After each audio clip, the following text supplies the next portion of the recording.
What do you think the key to a successful marriage is? I definitely think it's using your most generous lens on your partner, trying to interpret all behaviors through the lens of he loves me and I love him. That helps with so many things. And I also think it's important to say the thing that you don't want to say, not to be intentionally hurtful, but we don't really have a lot of conflict now, but when I was on Fox in the prime time and Doug was doing more than his fair share of everything going on with the young kids, he was never like a stay-at-home dad. He always had stuff going on, but he had a job that allowed him to be at home more, and so he necessarily was doing more. He never got resentful really of me, actually. He was always very supportive. He's just a cool guy, but I got resentful of him. Really? Yeah, I was like, I don't like that the kids go to your side of the bed in the middle of the night. I don't like when I'm having a one-on-one conversation with them and you come in and join. I need my own one-on-one time with them. Get out. All those things make me feel, even to this moment, like a very petty person, you know?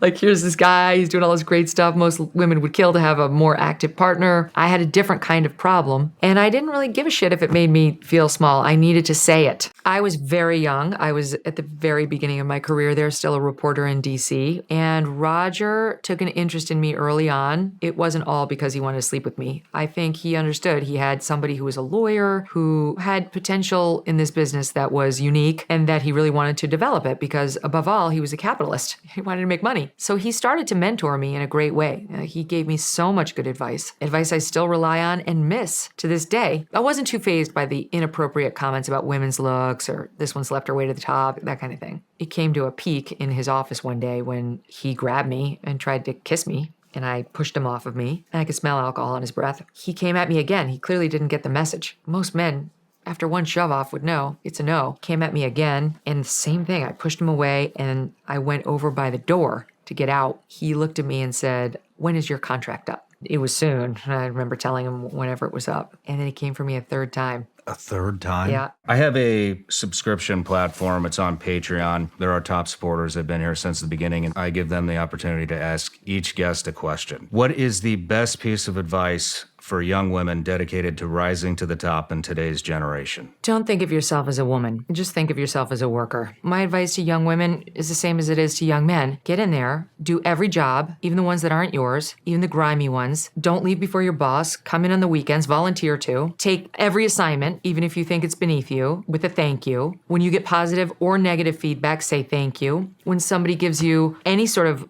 critique, explore it. Why? What did I do? How could I do better? If somebody edits your writing, ask them to have the marked up brief. Let me see it. Well, how did I go wrong? How could I do better? All of it is a learning opportunity. All of that's important to becoming a valued employee or a star or whatever in your particular industry. Whatever's thrown at you by your boss, by your colleagues, the response is thank you.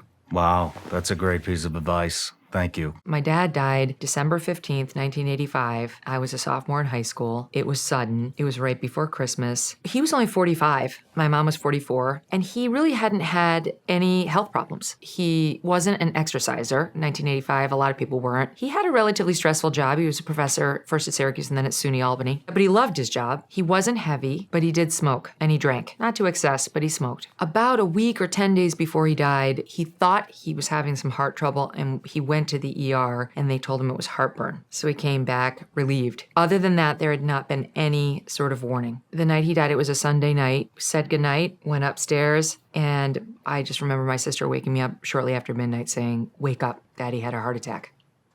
And it's like an otherworldly, it's an out-of-body experience.